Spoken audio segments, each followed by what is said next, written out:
Muy buenos días, amados hermanos. Vamos a abrir nuestras Biblias.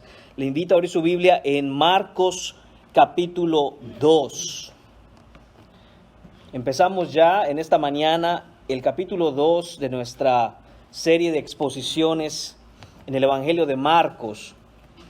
Este sermón está titulado como Tus pecados te son perdonados. Y dice así la palabra de Dios. Vamos a leer los versículos del 1 al 12. Entró Jesús otra vez en Capernaum después de algunos días, y se oyó que estaba en casa. E inmediatamente se juntaron muchos, de manera que ya no cabía ni aún a la puerta, y les predicaba la palabra. Entonces vinieron a él unos trayendo un paralítico que era cargado por 4, y como no podían acercarse a él a causa de la multitud, descubrieron el techo de donde estaba, y haciendo una abertura, bajaron el lecho en que yacía el paralítico. Al ver Jesús la fe de ellos, dijo al paralítico: Hijo, tus pecados te son perdonados. Estaban allí sentados algunos de los escribas, los cuales cavilaban en sus corazones: ¿por qué habla éste así? Blasfemias dice. ¿Quién puede perdonar pecados sino solo Dios? Y conociendo luego Jesús en su espíritu que cavilaban de esta manera dentro de sí mismos, les dijo: ¿por qué caviláis así en vuestros corazones? ¿Qué es más fácil? ¿Decir al paralítico, tus pecados te son perdonados? ¿O decirle, levántate, toma tu lecho y anda? Pues para que sepáis que el Hijo del Hombre tiene potestad en la tierra para perdonar pecados, dijo al paralítico: a ti te digo, levántate, toma tu lecho y vete a tu casa. Entonces él se levantó enseguida y tomando su lecho salió delante de todos, de manera que todos se asombraron y glorificaron a Dios diciendo: nunca hemos visto tal cosa. Oremos. Padre Santo, te damos las gracias por haber mandado a tu Hijo Jesucristo, Señor, aquí, Señor, a este mundo caído, Padre, para salvarnos, Señor, de la parálisis espiritual que teníamos, para salvarnos de la imposibilidad que teníamos de movernos hacia ti. Señor, gracias porque con voz de autoridad Jesucristo nos dio vida cuando estábamos muertos en delitos y pecados. Señor, te pedimos en esta mañana que podamos regocijarnos, Señor, en el hecho de que Jesús vino a dar vida, a quitar, Señor, esa parálisis que teníamos, esa imposibilidad, Señor. Te pedimos, Señor mío, que seamos transformados por tu palabra y que tú, Señor, así como vemos en la Escritura, por la autoridad de tu palabra, Señor, hiciste que este paralítico se levantara. Así, Señor, te pedimos que toda parálisis espiritual en nuestra vida sea removida, Señor, y podamos levantarnos para tu gloria. Te lo pedimos en el nombre de Jesús. Amén. Pueden tomar asiento, mis hermanos.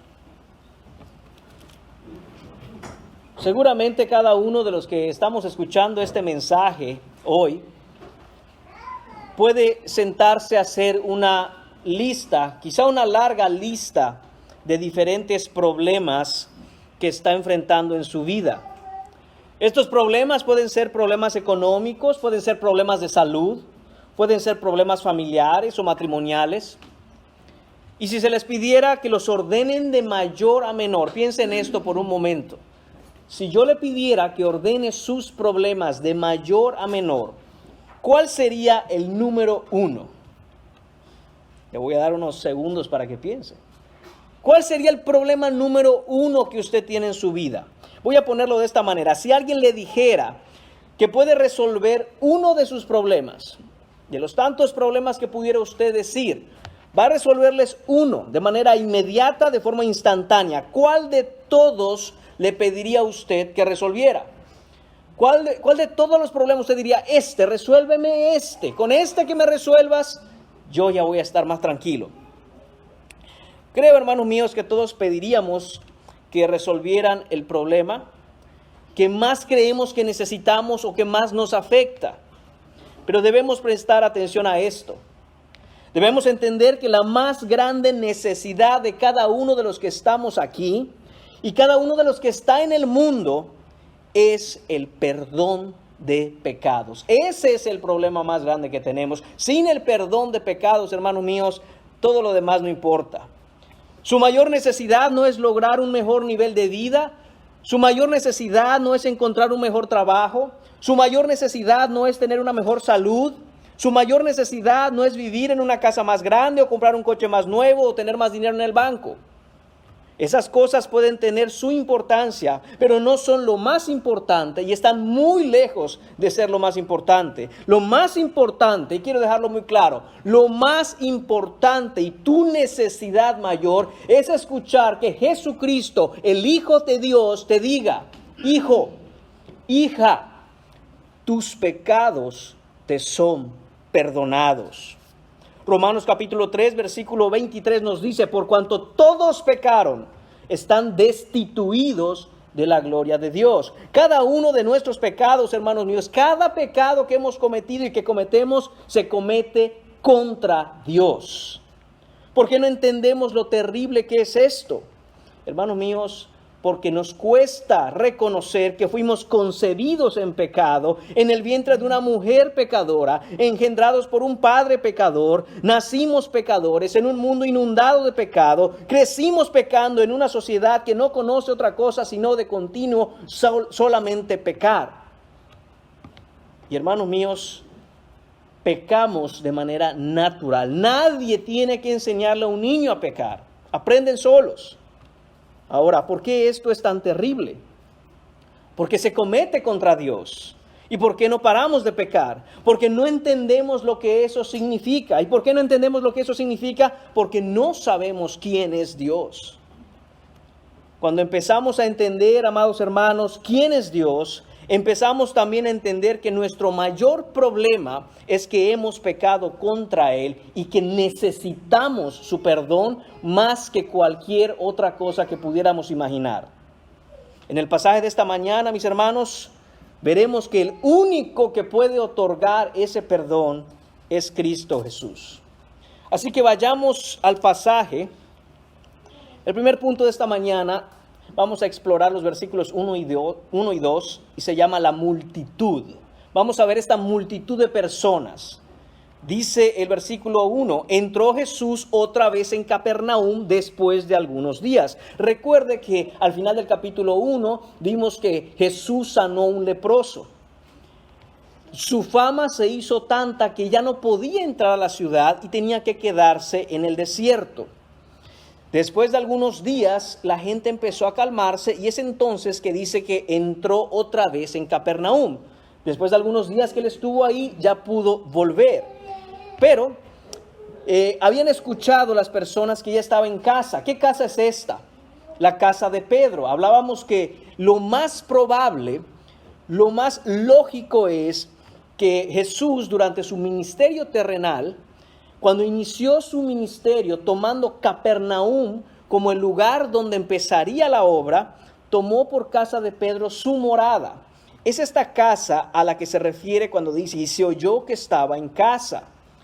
¿Qué empieza a pasar? Apenas supieron esto las personas, dice, inmediatamente, cuando supieron que él estaba en casa de Pedro, ¿qué hizo la gente? Se juntaron muchos. Probablemente Jesús estaba cansado porque no había parado de predicar. Aún en el desierto, nosotros leímos en el capítulo 1 que mucha gente iba a él. Por fin puede entrar, no sabemos cómo, quizá muy discretamente, quizá escondidas, pero logra llegar a su casa, logra llegar a casa de Pedro, que es donde se estaba quedando. Y la gente inmediatamente llega hasta ahí. ¿Cuántos eran? Hermanos míos, dice la Escritura, de manera que no cabían ni aún a la puerta.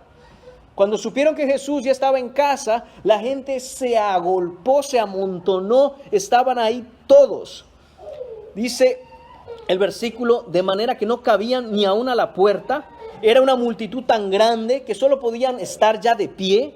No cabía ni un alfiler dentro de esta casa. La gente rodeaba la casa. Había gente quizás asomándose por la ventana, por las puertas, afuera alrededor de la casa. Quizá también en el patio, todos tratando de oír lo que decía el Hijo de Dios. Esto era un mar de gente inundando la casa. ¿Y qué hacía Jesús? Dice el versículo, y les predicaba la palabra. Recuerden, hermanos míos, que también hemos aprendido ya que Jesús a eso es lo que vino. De su propia boca él dice, me es necesario ir a las ciudades vecinas porque es necesario que yo predique. A eso es que he venido. Hacía lo mismo Jesús en este momento. Se amontonó la gente en la casa y ¿qué hacía él? A predicar. Que a eso es lo que Jesús vino. Nosotros, hermanos míos, tenemos que darnos cuenta de cuál es la razón principal por la cual Dios en su soberanía, en su amor, en su misericordia, muchas veces pone delante nuestro gente para escuchar. Debemos entender que es con el único objetivo y con el único propósito de que escuchen la palabra. Nos parecemos tanto a Jesús, hermanos, cuando hablamos a otros de las buenas nuevas del Evangelio. Porque eso es lo que Jesús hizo de principio a fin de su ministerio. Nunca pierda la oportunidad de predicar, de hablar, de anunciar el Evangelio de Jesucristo cuando alguien le preste oídos. Esto es lo que hizo Jesús. ¿Por qué razones la gente había inundado esa casa? ¿Por qué razón la gente se amontonó para ver a Jesús? No lo sabemos. Ya hemos dicho antes que quizá llegaban porque querían un milagro, quizá llegaban porque querían algún tipo de sanidad. Pero Jesús, ¿qué hacía? Bueno, ya están aquí. De sanidades hablamos después. De milagros hablamos después. Predicar la palabra es lo principal. Qué privilegio, hermanos míos, es conocer a Jesús. Es probablemente, sin duda, el gozo más grande que un cristiano puede experimentar. Pero el segundo privilegio más grande es ser usado por Jesús para su obra y para traer a otros al reino. Y esto debiéramos, hermanos míos, estar buscando siempre. El ser nosotros usados del Señor para que otros escuchen las buenas nuevas del Evangelio. Vamos a pasar al punto número 2. Y vamos a hablar ahora del paralítico. Está en los versículos 3 y 4. Y dice el texto, entonces vinieron a él unos trayendo un paralítico. Esto es una persona paralizada completamente. No puede caminar, no se puede mover, no tiene esperanza. Depende completamente de los demás para poder hacer las cosas más mínimas que nosotros hacemos todos los días. Imagínese querer tomar un poco de agua porque usted tiene sed, pero usted no se puede mover, tiene que esperar que alguien le ayude. Imagínense, hermanos míos, también, no solo las necesidades como el comer y beber que depende de los otros, pero aún, hermanos, algunas necesidades que hasta pueden ser vergonzosas para el que lo tuvieran que ayudar, como usar el baño. Esta era la vida de este paralítico. No nos dice la Escritura si este paralítico tuvo un accidente y quedó paralítico o nació paralítico. Cualquiera sea el caso, hermanos, la condición de este hombre era simple y sencillamente deplorable. Era la vida que él tenía que asumir porque no tenía otra opción. Este hombre no puede venir a Jesús por sí mismo. Y debemos mirarnos a nosotros mismos, hermanos, en este paralítico. Tampoco nosotros podíamos venir a Jesús por nuestra propia cuenta. Juan capítulo 6, versículo 44 nos dice, es Jesús hablando y dice, ninguno puede venir a mí si el Padre que me envió no le trajere. Hermanos, amigos míos, si usted está aquí en esta mañana sentados, el Padre le trajo. El Padre fue quien le trajo. Usted puede pensar, usted puede sentir, usted puede meditar y decir, yo fui el que llegué aquí esta mañana. Hermanos míos, eso no es verdad. Claro, usted llegó, pero ¿quién le trajo? Es el Padre quien le trajo. Hay un propósito por el cual el Señor le trajo hasta aquí. Tanto ustedes como yo, hermanos míos, éramos paralíticos espirituales. Nadie en su carne desea venir un domingo a la iglesia a escuchar la palabra de Dios. Por eso es que hay mucha gente en el domingo que en vez de escuchar la palabra de Dios está haciendo cualquier otra cosa. Porque no quieren venir y no pueden venir. Son incapaces. Nosotros igual éramos incapaces de dar un paso en fe para venir a Jesús. Fue solo porque Dios en su gracia soberana intervino en nuestras vidas, intervino en nuestro corazón y nos trajo a Jesús, igual que a este paralítico. Ahora, vamos a ver esto, hermanos míos. Dice que este paralítico era cargado por 4. Estos 4 hombres aquí, mis hermanos, están haciendo lo mejor que alguien puede hacer por otra persona. ¿Y qué es eso? Están trayendo a este hombre a Jesús. Nada hay más grandioso que tú y yo, mis hermanos, mi hermano, mi hermana, podamos traer a alguien a Cristo. Alguien que no quiere y no puede venir, traigámoslo a Cristo. Lo más extraordinario que una madre puede hacer es traer a sus hijos a Jesús. Lo más extraordinario que un padre puede hacer es traer su familia a Jesús. Lo más extraordinario que un ser humano pueda hacer es traer a otro donde Jesús. Estos hombres están llevando el peso, la carga y la incomodidad de un paralítico. No crea que fue fácil. Se requirió de 4 porque probablemente solo uno no podía llevarlo. Y quizá le dijo al otro, oye, mira, está Jesús aquí. Jesús, el que estuvo sanando, Jesús, el que echó fuera demonios, está en casa de Pedro, ahí se está quedando. Y si llevamos a nuestro amigo, yo solo no puedo, vamos, digámosle a este, digámosle a aquel. Y entre los 4 hermanos llevaron a este paralítico. Quiero hacer énfasis, hermanos, en que es un peso que hay que cargar. Quiero hacer énfasis, hermanos, es que es una carga que hay que llevar. No sabemos si el paralítico al principio se opuso o estuvo de acuerdo. No sabemos si estos hombres llegaron y le dijeron, te vamos a llevar donde Jesús. Y él dijo, no, miren, déjenme aquí. No sabemos nada de eso, pero lo que sí sabemos, hermanos, es que no fue fácil para ellos llevar a este paralítico hasta donde Jesús. Hermanos, cargar un paralítico es pesado, cansa, pero estos hombres no se dieron por vencidos. Nosotros tampoco, hermanos, debemos sentirnos cansados y no debemos darnos por vencidos cuando hemos estado tratando de llevar a alguien hasta Cristo. Debemos perseverar y quiera el Señor extender su misericordia a quienes sea que le traigamos. Debiéramos pensar hoy, hermanos míos, a quién es que nosotros intencionalmente, particularmente, estamos trayendo a Cristo. Porque estos hombres escucharon de Cristo, creyeron en Cristo y llevaron a alguien a Cristo. El versículo 4 aquí nos dice algo tan interesante. Es donde las cosas empiezan a ponerse buenas. Es aquí donde decimos, a ver, ¿cómo es esto? Dice el versículo 4, y como no podían acercarse a él, ¿quién es él? Jesús. No podían acercarse a él a causa de la multitud, es decir, la gente que estaba en el lugar, en la casa, no le daba paso al paralítico. Ya llevaron estos 4 hombres a su amigo paralítico hasta la casa y ahora uno pensaría, bueno, pobre hombre, es paralítico, hagámosle un espacio para que lo lleven. No, nadie quería perder su lugar. Nadie quería perderse algo que dijera Jesús. Y aunque vieron a estos 4 cargando un paralítico, no es que como que no se dieron cuenta. Ahí estaban 4 hombres cargando un paralítico. Nadie les dio oportunidad de entrar. ¿Qué hubieran hecho ustedes, mis hermanos? ¿Qué hubiéramos hecho nosotros si fuéramos los que estábamos ahí llevando a ese hombre sin poder caminar y nos damos cuenta que el lugar donde está Jesús está abarrotado? No podemos entrar y nadie nos da paso, nadie nos dice, mira, vamos a hacer esto. No, cada quien en lo suyo y estos 4 hombres parados ahí, imagínense que usted fuera uno de ellos o una de ellas y está ahí parado y dice, no se puede, no hay manera. Le voy a decir ¿qué diría un cristiano promedio el día de hoy? Y estoy incluido en esto, hermanos. No crea que yo hubiera dicho otra cosa. Tal vez diríamos algo como, pues ni modos. No es la voluntad de Dios. Porque si hubiera sido la voluntad de Dios, pudiéramos haberlo metido fácil. Lo intentamos. Quizá no es el tiempo. Los tiempos de Dios son perfectos. Esto debe ser una señal de que no era el día en que deberíamos traerlo. Hermanos, pero no fue la forma de pensar de estos 4 hombres. Estos 4 amigos entendieron que tenían una misión que cumplir.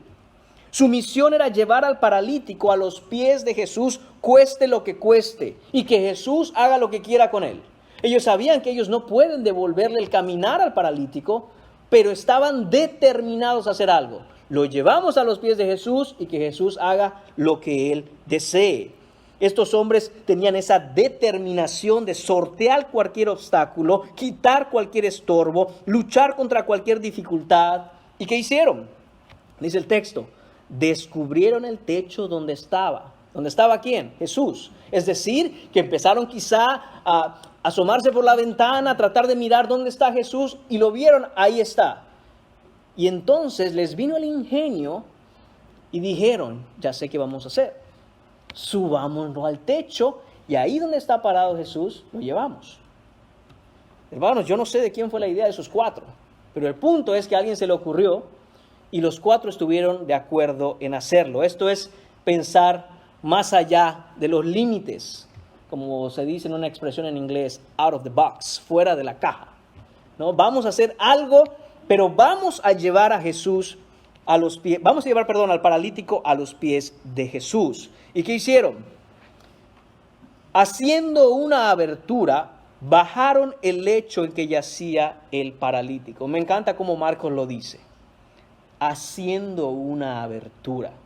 Rompieron el techo, se subieron y yo no sé cómo ni con qué, pero rompieron el techo. Pero Marcos lo dice así, hicieron una abertura. En el tiempo de Jesús, hermanos míos, era muy común que todas las casas tuvieran una escalera. Porque pudiéramos pensar, bueno, ¿y cómo lo subieron? Bueno, lo subieron con una escalera. ¿Por qué las casas tenían una escalera en los tiempos de Jesús? Porque las azoteas, los techos de las viviendas de aquel entonces eran usados como terrazas. Era normal que al ponerse el sol por la tarde, algunos subieran al techo y algunos hasta acostumbraban tener sillas ahí para sentarse y refrescarse un poco cuando el sol bajaba. Entonces era natural, era normal que hubiera una escalera. Así que deciden subirse, hacen esta abertura, hacen este agujero. Y no era un agujero pequeño, hermanos, porque dice, bajaron el lecho en que yacía el paralítico. ¿Qué quiere decir? Que por lo menos tenía el espacio suficiente para bajar un hombre. Algunos se cuestionan, ¿será que lo bajaron primero de pies? Pues no lo pudieron bajar primero por la cabeza. Pero la realidad, hermanos, es que la idea es que hicieron un agujero suficientemente grande para que bajara el lecho completo. Imagínense, como una camilla, y lo bajaran por completo. Esto es lo que hicieron estas personas. Y debemos aprender, hermanos míos, de la determinación de estos hombres. Debemos aprender la persistencia, la perseverancia de estos hombres que no iban a tirar la toalla. Iban a comerse la toalla primero en vez de tirarla, pero tenían la determinación de llevar a Jesús, al paralítico donde Jesús. Y así nosotros, hermanos míos, siempre debemos tratar de encontrar la forma, incluso a pesar de los obstáculos, de llegar y llevar a otros a Jesús donde su palabra es predicada. Pasemos al punto número 3 de esta mañana, la fe de ellos. Se llama la fe de ellos. Versículo 5, dice el principio del versículo 5, al ver Jesús la fe de ellos. Imagínense, Jesús sentado en la casa, con este montón de gente a su alrededor. ¿Por qué digo que sentado? Porque es la manera en que se acostumbraba a enseñar en ese tiempo por el pueblo judío. Se sentaba el maestro en medio y todos alrededor. Entonces imagínense a Jesús sentado en ese lugar, la gente escuchando la predicación, escuchando lo que Jesús enseñaba, y que de pronto empiece a caer un poco de polvo del techo, justo donde está Jesús. Imagínense eso. A veces uno dice, bueno, estamos en la predicación y hay alguna distracción, quizá algún niño siendo niño llora, etcétera, etcétera. Estamos acostumbrados a eso, pero que del techo empiece a caer polvo y no termina ahí, sino que se abre un hoyo enorme y bajan a un paralítico. Hermanos míos, yo no sé qué hubiera pasado, pero yo creo que cualquier persona hubiera dicho, hey, ¿qué están haciendo? Paren ahí, a ver, estamos en medio de la predicación, no pueden estar ahí ustedes. Pero no fue lo que vio Jesús. Dice Jesús, dice el texto, al ver Jesús la fe de ellos, el Señor mira hasta lo más profundo del corazón del hombre, de todos los hombres y de cada hombre que existe. Es como nos dice Hebreos capítulo 4, versículo 13, no hay cosa creada que no sea manifiesta en su presencia, antes bien, todas las cosas están desnudas y abiertas a los ojos de aquel a quien tenemos que dar cuenta. Jesús miró y vio a estos hombres y lo que vio nadie más lo podía ver. ¿Y qué fue? Miró en sus corazones y dentro de sus almas y encontró fe. No cualquier tipo de fe, sino la fe correcta. La fe correcta, hermanos míos. ¿Cuál es la fe correcta? La fe en Él, la fe en Cristo. Recordemos, mis hermanos, que tener fe no salva a nadie. Y muchos van a decir, un momento, ¿cómo es eso, hermano? No, tener fe, por tener fe nada más, eso no salva. Porque no es la fe que salva, sino es Cristo quien salva por medio de la fe. La fe correcta es tener fe en Jesucristo. No podemos nosotros, hermanos míos, igual que el mundo, pensar que basta con tener fe. ¿Ha escuchado eso? Cree en ti mismo y lo lograrás. Ten mucha fe. La fe mueve montañas. Hermanos, no es así. Acabamos de cantar por fe. Y nuestra alabanza decía, por fe los montes se moverán. Atención, si la fe permanece en Jesús. La fe, hermanos míos, es el instrumento por el cual Jesús salva. Imagínese usted que un hombre tiene mucha sed y entonces se le da un vaso para darle agua. Tenemos que entender que es el beber el agua es el que quita la sed, no el vaso. Tener el vaso no sirve de nada si no tiene agua dentro. Usted puede llenar un vaso de cualquier otra cosa, puede llenarlo de tierra, y no por tener el vaso a uno se le va a quitar la sed.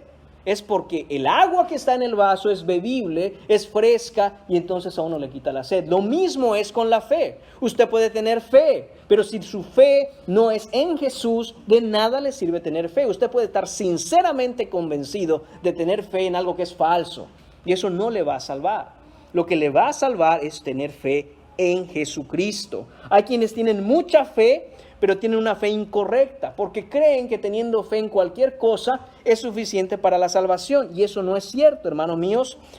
Lo que llamó la atención de Jesús en este pasaje no es que ellos tuvieran una gran fe o una intensa fe, sino que la fe que tenían, la tenían en Él y solo en Él. La fe de ellos los movió a llevar al amigo paralítico a la persona correcta, que es Jesucristo. Ellos no dijeron, bueno, ya que Jesús no pudimos llegar a Él, intentemos otra cosa, un remedio casero, amarrémosle un lazo rojo en su cuello a ver si se cura.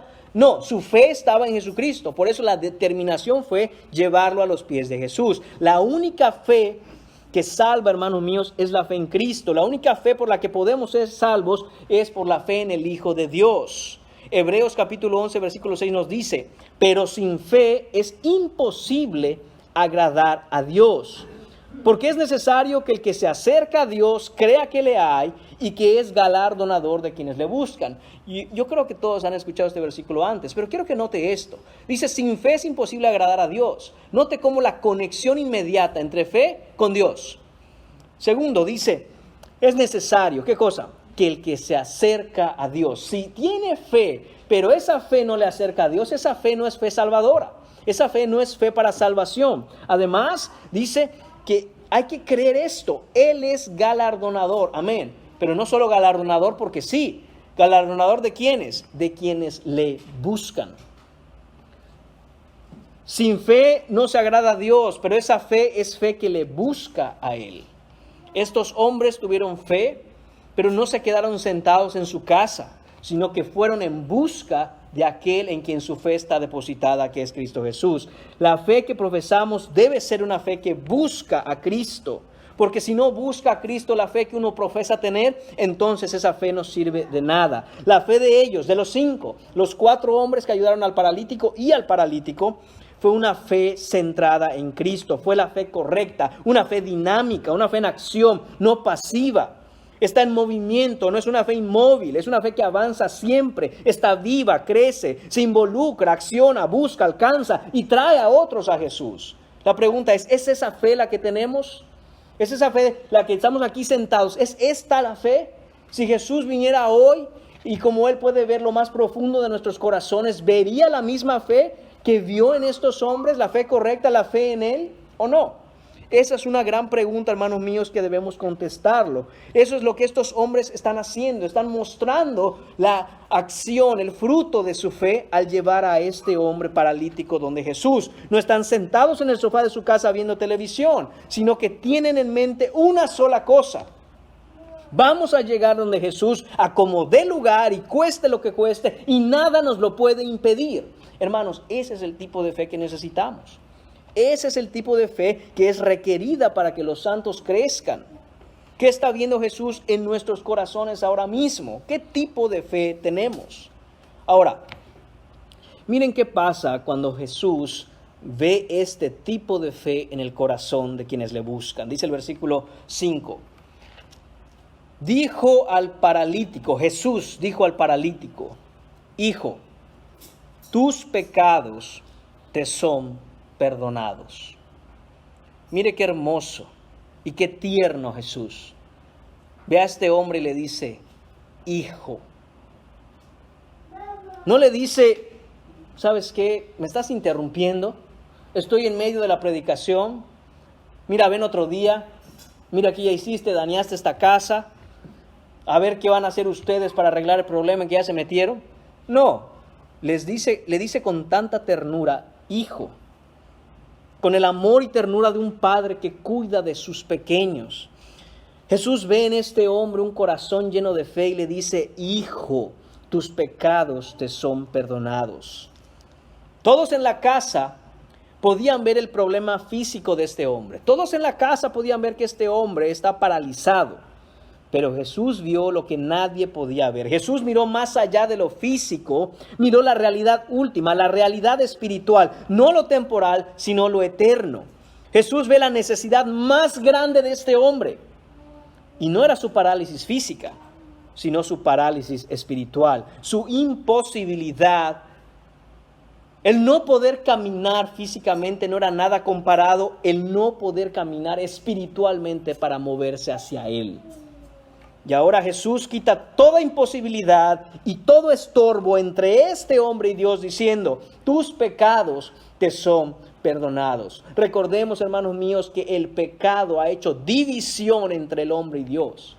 Y la necesidad más grande de este hombre era Dios mismo. Jesús perdona los pecados de este hombre y ahora ya no hay una separación entre él y Dios. Tus pecados te son perdonados. ¿Qué significa esto? Significa que Jesús acaba de quitar de sobre este hombre el aplastante peso de una eternidad en condenación. Significa que Dios aleja de nosotros nuestras rebeliones cuando nos perdona nuestros pecados. Y los aleja tanto como el oriente está del occidente, según nos dice Salmo 103:12. Significa que cada ofensa y cada pecado que hemos cometido y hemos transgredido y hemos insultado a Dios, ahora Él sepulta todas esas iniquidades y echa todos esos pecados hasta el fondo del mar y no los recuerda nunca más, como nos dice Miqueas capítulo 7 versículo 19. Esto es lo que acaba de hacer Jesús cuando le dice a este hombre, tus pecados te son perdonados. Entendamos algunas cosas importantes acerca de este perdón que Cristo acaba de otorgar a este hombre. Primero, que es inmediato. Este perdón de pecados es inmediato, es instantáneo, es aquí y es ahora.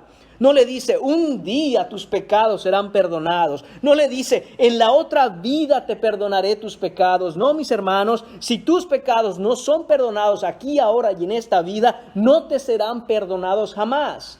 El día de salvación es hoy, no mañana. Si mañana no estás en este mundo, no tendrás oportunidad de ser perdonado. Somos llamados por Cristo a ser perdonados hoy. Además, notemos que este perdón es completo.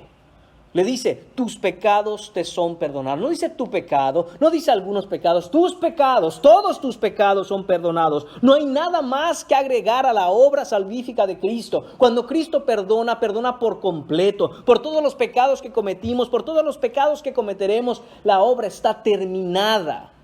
Todo lugar en donde se predica que además de la fe en Cristo necesitamos algo, necesitamos obras, necesitamos cumplir con esto, necesitamos cumplir con aquello. No entiende lo que Cristo ha hecho, porque Cristo cuando perdona, perdona por completo. Su sacrificio cubre todos los pecados. Además, hermanos míos, este perdón es gratuito. No hay algo que tengas que hacer para obtener este perdón.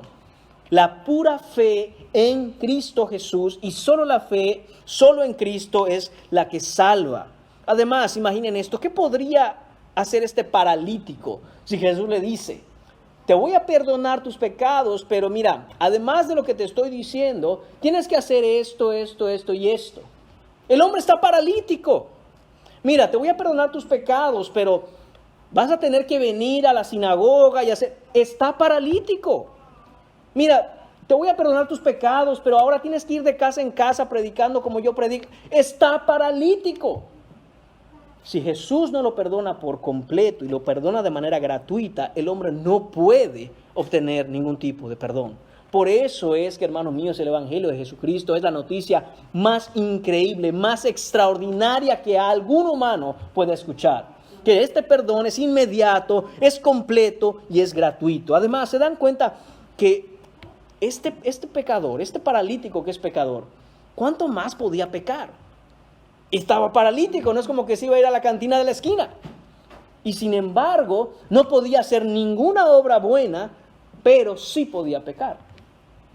Tal vez no podía hacer conductas o actos que viéramos pecaminosos, pero el Señor sabe que tiene pecados, porque los pecados no solo son aquellos que se cometen, sino también aquellas cosas que Dios manda y que no hacemos, lo que se conoce como pecados de omisión. Además, pecaba también de pensamiento. Entonces, hermanos míos, notemos cómo la gracia del Señor es tan maravillosa que toma a este hombre y le dice, tus pecados te son perdonados. ¿Cuánto más nosotros, hermanos, que no somos físicamente paralíticos, necesitamos de este perdón de Dios? Si este hombre no podía pecar mucho de manera conductual, nosotros sí podemos. ¿Cuánto más nosotros no necesitamos del perdón de Dios, hermanos míos? Porque está escrito para todos los hombres que mueran una vez y después de esto el juicio. Esto es lo que acaba de hacer Jesús, perdonar los pecados. Ahora, mis hermanos, punto número 4, versículos 6 y 7. El conflicto. Hasta aquí, hermanos, todo parecería miel sobre hojuelas. Gloria a Dios, estos hombres, a pesar de las dificultades, entraron con el paralítico por el techo. Y Jesús acaba de perdonar los pecados de este hombre. Vio la fe de ellos. Pero aquí viene el conflicto. Versículo 6 dice, estaban allí sentados algunos de los escribas. ¿Allí dónde? En la casa. Eso quiere decir, hermanos, que no todos los que se sientan en la casa del Señor pertenecen al Señor. Hay algunos que son escribas. Hay algunos que son expertos teólogos, como estos expertos teólogos de la época, abogados, estudiosos de la ley, o simplemente personas que creen que saben más que Jesús. ¿Y qué estaban haciendo ellos? Dice, los cuales cavilaban en sus corazones, es decir, reflexionaban, meditaban, miraban lo que Jesús estaba haciendo, lo que Jesús decía, y empezaban ellos a razonar las cosas. Dice ahí en sus corazones. Esto se traduce a nuestros días como en sus mentes.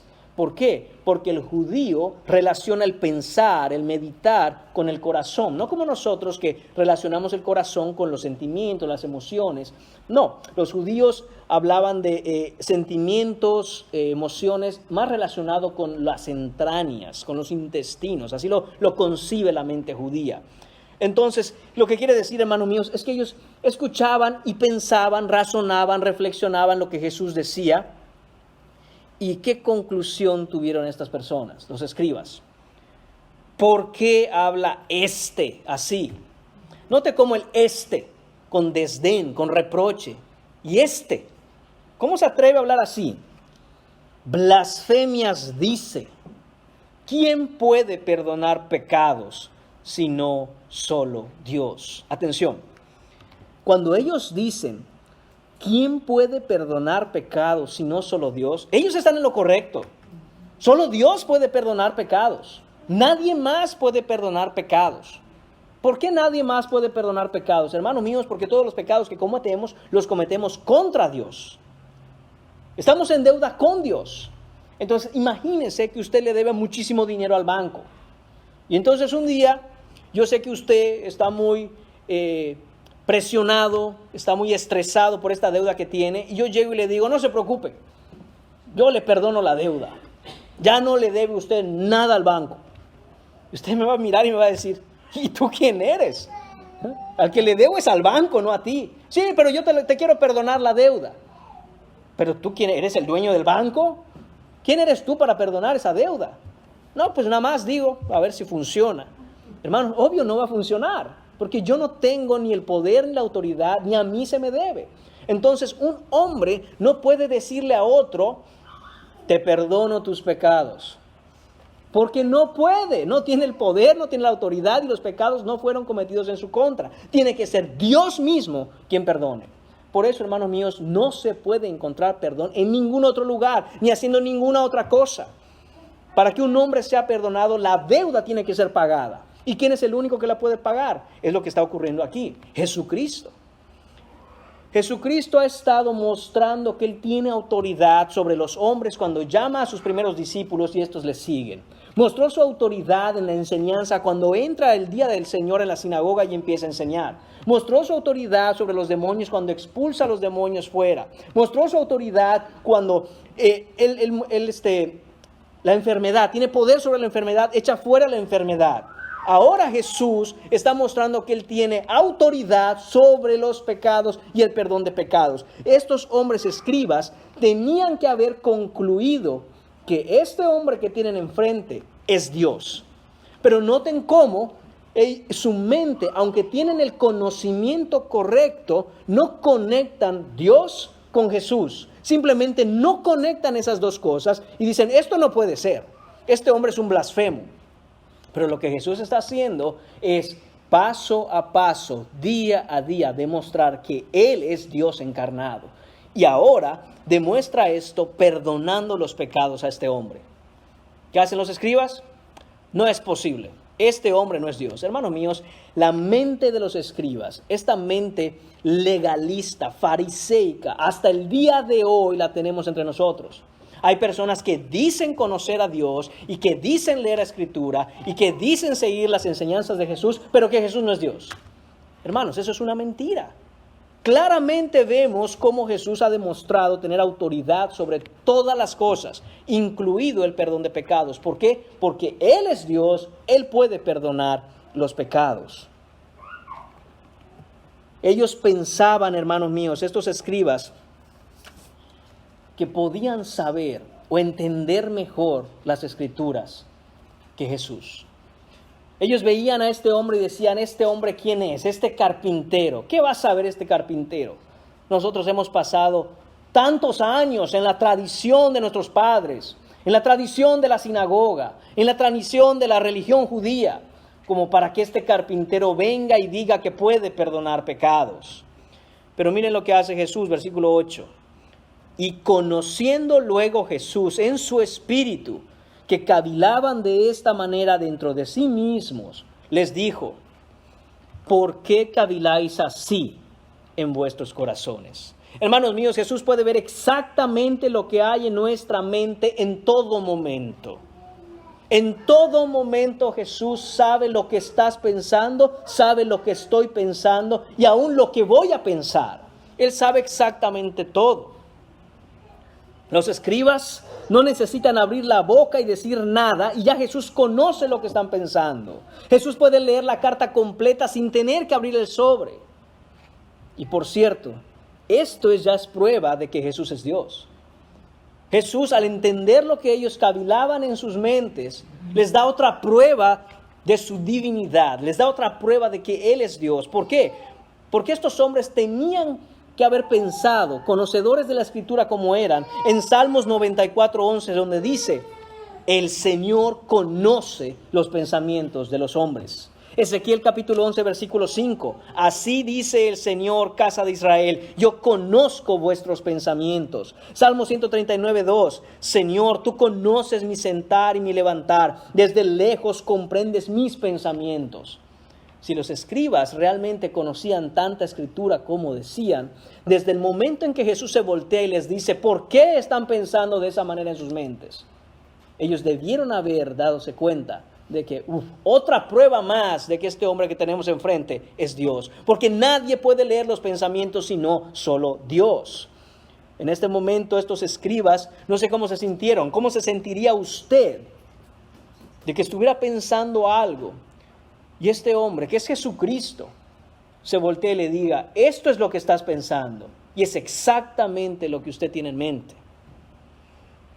Jesús conoce los pensamientos de los escribas y era como preguntarles, ¿creen ustedes que no soy Dios y que blasfemo? Pues estoy leyendo sus pensamientos y solo Dios puede leer los pensamientos. ¿Qué tienen que decir al respecto? Y aquí es donde viene el punto número 5, mis hermanos. La gran pregunta, versículo 9. La gran pregunta. Dice Jesús, ¿qué es más fácil decir al paralítico? tus pecados te son perdonados, o decirle, levántate, toma tu lecho y anda. ¿Qué es más fácil? Es como decirles a los escribas, con que ustedes se creen que saben mucho, pues entonces si ustedes saben mucho, díganme, ¿qué es más fácil? Y note una cosa, la pregunta es, ¿qué es más fácil? En otras palabras, cualquiera de las dos cosas es fácil para Jesús. Esta es fácil y la otra es más fácil. A veces pensamos, mis hermanos, y hemos escuchado que para Dios todo es posible. Amén, es verdad, para Dios todo es posible. Pero debemos quitarnos la idea de la cabeza de que para Dios todo es posible, significando, es difícil, pero Dios es fuerte y por fin lo logra. No es eso lo que testifica la Escritura. Mire, una vez estaba yo viendo un concurso de los hombres más fuertes del mundo. No sé si usted alguna vez ha visto eso. Son unos hombresotes como de 2 metros, súper grandísimos, que hacen un concurso de levantar cosas y no sé qué tanto. Y uno puede ver cómo estos hombres se esfuerzan. Algunos no lo consiguen, pero otros sí lo logran y levantan muchísimo peso y esto y lo otro. Entonces al final, obviamente al vencedor le dan una medalla del hombre más fuerte del mundo. Y a veces tenemos esa idea de nuestro Dios, que hay cosas difíciles, pero que Él lo logra, por fin después de mucho esfuerzo lo consigue. Hermanos, pero no es así como la Escritura habla de nuestro Dios. La Escritura habla que no hay nada difícil para nuestro Dios. ¿Qué cosa es más fácil? Dice Cristo. No hay una cosa difícil para mí, no está en el vocabulario del Señor la palabra difícil. Difícil, no conozco nada difícil. No tiene idea de lo que es difícil el Señor. Por eso la pregunta es, ¿qué es más fácil? Y dice, hay 2 opciones, la A y la B. La A es decirle al paralítico, tus pecados te son perdonados, o la B, levántate, toma tu lecho y anda. Pensemos en esto, mis hermanos. Hay un hombre paralítico. ¿Es más fácil levantar a este hombre paralítico o decirle, tus pecados te son perdonados? Y pareciera que lo más sencillo aquí es decir, tus pecados te son perdonados, porque no hay nadie que pueda verificar si efectivamente los pecados de ese hombre fueron perdonados o no. Pero en cambio, si Jesús dice, levántate, toma tu lecho y anda, y ese hombre no se levanta, entonces quedaría claro a todos que Jesús es un mentiroso. Pero sabemos que Jesús no es un mentiroso. ¿Y qué es lo que sucede aquí?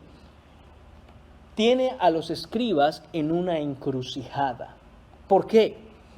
Porque la Escritura dice en Hebreos 9:22 que sin derramamiento de sangre no hay perdón de pecados. Y esto es una cita de Levítico capítulo 17 versículo 11. Entonces, lo que está haciendo Jesús es decir, con que ustedes conocen mucha Biblia, con que ustedes conocen mucho la ley, pues díganme qué más fácil. Porque Él acaba de decir que Él le ha perdonado los pecados al paralítico.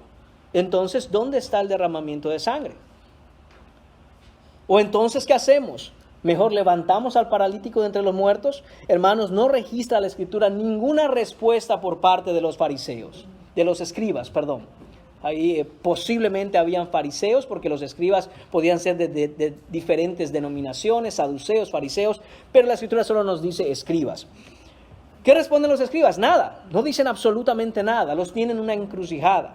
¿Qué es lo que hace Jesús? Bueno, lo que Jesús dice es que vamos a hacer lo más sencillo por el momento. Porque claro que Jesús entiende que es más fácil levantar a un paralítico que perdonarle los pecados a alguien, porque para perdonar los pecados a alguien se necesita un sacrificio perfecto y el derramamiento de sangre. Lo que sucedería en Marcos capítulo 8, versículo 31, donde Jesús les explica a sus discípulos que era necesario que Él fuera despreciado de los ancianos y de los escribas y de los sacerdotes y muriera en la cruz. Eso es lo que realmente tendría que ocurrir para que los pecados fueran perdonados. Ahora, ¿al paralítico le perdonaron sus pecados? Sí. ¿Cómo si Jesús no había ido a la cruz? Es lo que llamamos, hermanos míos, la salvación, como todos los santos del Antiguo Testamento, una salvación que es con miras hacia el futuro. Estos hombres tenían que creer en Cristo y que Cristo moriría en la cruz para pagar sus pecados. Dicho de otro modo, hermanos, es como si, recordando el tema de usted tiene una deuda con el banco, es como que alguien venga y diga, yo voy a hacer tu aval. Cancélenle la deuda a esta persona y yo voy a pagar. Pero esta persona no solo tiene todos los medios para pagar, sino que tiene toda la autoridad y es fidedigno. Entonces el dueño del banco dice, oh, está bien, porque te conocemos, sabemos quién eres y sabemos que vas a pagar. Del mismo modo, hermanos míos, Cristo pudo perdonar los pecados de quien Él quisiera antes de llegar a la cruz. Y de hecho, todos los antiguos del Antiguo Testamento, en la historia de redención, fueron perdonados con miras a Jesús en la cruz en el futuro. Nosotros somos perdonados por lo que ya hizo Jesús. La gente del Antiguo Testamento fue perdonada por lo que Jesús iba a hacer. Pero en ambos casos es la fe en Cristo la que los salvó. Entonces, hermanos, ¿qué es lo que sucede? Jesús dice al paralítico, toma tu lecho y anda. Es lo que le dice. ¿Por qué? Porque esto es lo más fácil. En el momento en que están hablando, esto es lo más fácil. Imagínese usted que lo más fácil sea levantar a alguien que es paralítico. Pues Jesús lo hizo sin ningún problema. Es como decir, mi tiempo no ha llegado, escribas, así que hagamos las cosas sencillas. Por ahora les mostraré el poder que tengo y a pesar de que pagaré en la cruz, levantemos a este hombre de su lecho. Y eso nos mueve al punto número 6 y final de esta prédica, la gran respuesta. Dice Jesús, versículos 10 y 12, pues para que sepáis, atención, aquí Jesús le está diciendo algo a los escribas, ustedes no saben, ustedes hablan, pero no saben nada. Ustedes memorizan la escritura, pero no comprenden. Ustedes creen que por su tradición, que por sus sacerdotes, que por sus sacrificios, que por sus ritos, ustedes pueden tener salvación, pero no saben nada. Para que sepáis, dice él, que el Hijo del Hombre, qué hermoso que Jesús utilizó este título constantemente en todo el Nuevo Testamento. De hecho, es el título favorito de nuestro Señor Jesucristo. El Hijo del Hombre, identificándose con nuestra naturaleza humana, haciéndose uno como nosotros. Él podría haber dicho, para que sepáis que yo el Altísimo, para que sepáis que yo, que soy el Rey del universo, pero no, él dice, para que sepáis que el Hijo del Hombre. Este es el Hijo de Dios haciéndose Hijo del Hombre, para que los hijos de los hombres puedan ser hechos hijos de Dios. ¿Y qué dice? Para que sepáis que el Hijo del Hombre tiene potestad, no que tuvo, no que tendrá, sino que tiene en todo momento. No hay ningún segundo en la historia de la creación en que Jesús no tenga autoridad y potestad. Para que sepáis que el Hijo del Hombre tiene potestad en la tierra para perdonar pecados, dijo al paralítico, a ti te digo con autoridad. No le pidió permiso. No le dijo, ¿quieres que yo también te arregle lo de la parálisis o con los pecados te está bien? Con autoridad, a ti te digo, levántate. Le está pidiendo al paralítico, le está ordenando de hecho al paralítico lo que le es imposible hacer. ¿Usted se da cuenta de esa locura que está ocurriendo ahorita? Jesús le dice a un paralítico, levántate, toma tu lecho y vete a tu casa. Hermanos, eso es imposible y todo lo que Jesús le pide a los hombres es imposible apartados de su gracia. Todo lo que Jesús, todo lo que Dios nos pide, hermanos míos, apartados de su poder, es imposible para el hombre. Pero Cristo es Dios y como nos dice Romanos 4:17, Dios es quien da vida a los muertos y llama a las cosas que no son como si fueran. De nuevo, otra prueba más de que Jesús es Dios. ¿Cómo se atreve un hombre a decirle a un paralítico que se levante y se vaya a su casa? Ah, él puede, Jesús puede. Si lo dice cualquier otro hombre, ese hombre perdió la cabeza. Es un insensato. Pero si Jesús lo dice, es diferente. ¿Por qué? Porque Él es Dios.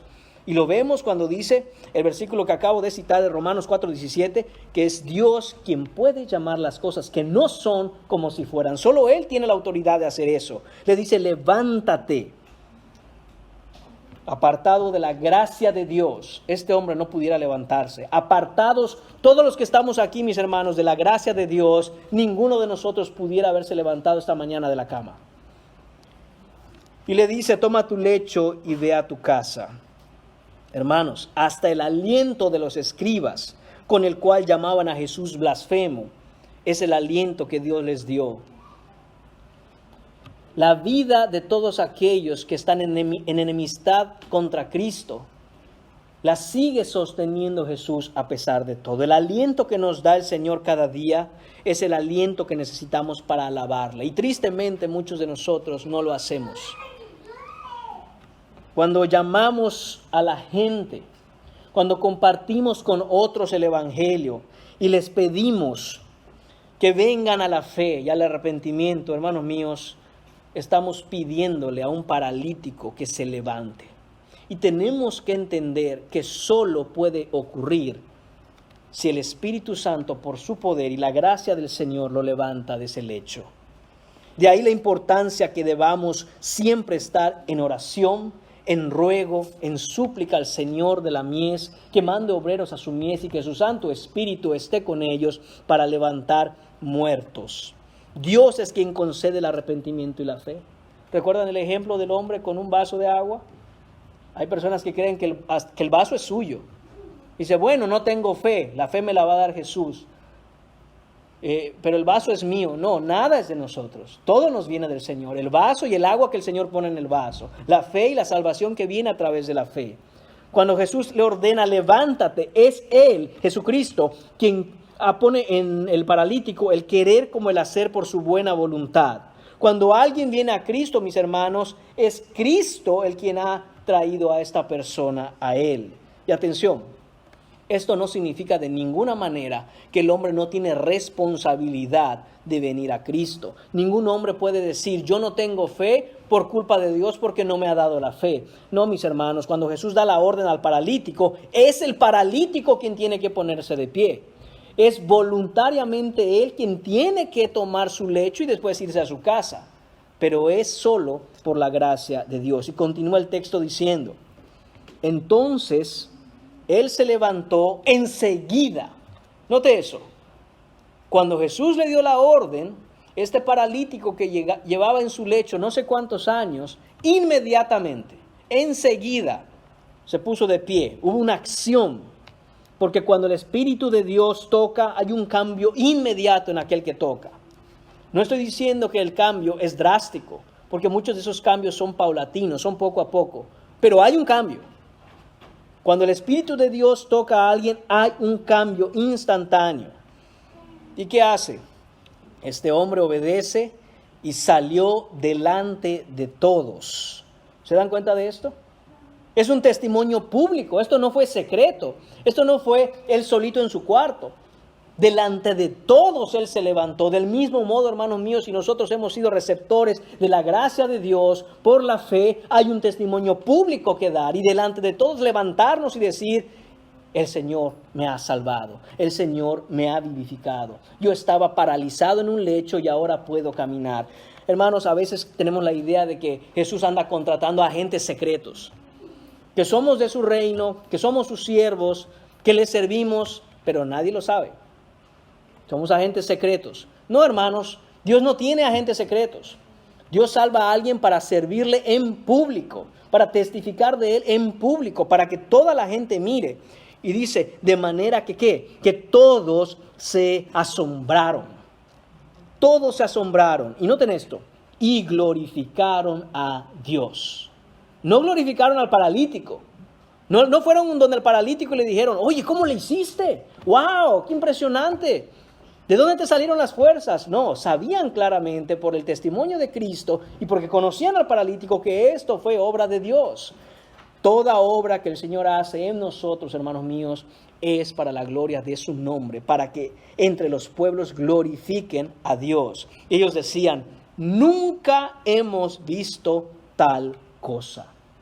Nunca hemos visto tal cosa. Esto me recuerda a 1 Corintios capítulo 2, versículo 9, que dice, cosa que ojo no vio, ni oído oyó, ni ha subido en corazón de hombre, son las que Dios ha preparado para los que le aman. Todo aquel que viene en fe a Cristo, todo aquel que está constantemente, a pesar de los obstáculos, buscando del Señor, estar con el Señor, escuchar sus enseñanzas, debe estar también preparado para ver cosas que ojo no vio, ni oído oyó, ni han subido a corazón de hombre. Y acuérdense que corazón en el contexto judío es mente. Hay cosas que no tenemos ni siquiera, hermanos míos, la imaginación necesaria para decir esto va a ocurrir. A veces oramos y le pedimos a Dios, Señor, mira, te voy a explicar qué es lo que tienes que hacer. No, mis hermanos, nosotros no podemos ser más creativos que el Señor. Tenemos que ir y derramar nuestro corazón y decir, esta es la circunstancia, Señor, haz lo que tú quieras. A veces he escuchado ese tipo de peticiones de oración. Ore al Señor porque pasa esto y quiero que el Señor haga esto y le damos casi un manual al Señor de lo que Él tiene que hacer. Haz esto, Señor, y vas a ver que vamos a estar bien. No, mis hermanos, hay que confiar en que lo que Él decida y lo que Él haga es mejor.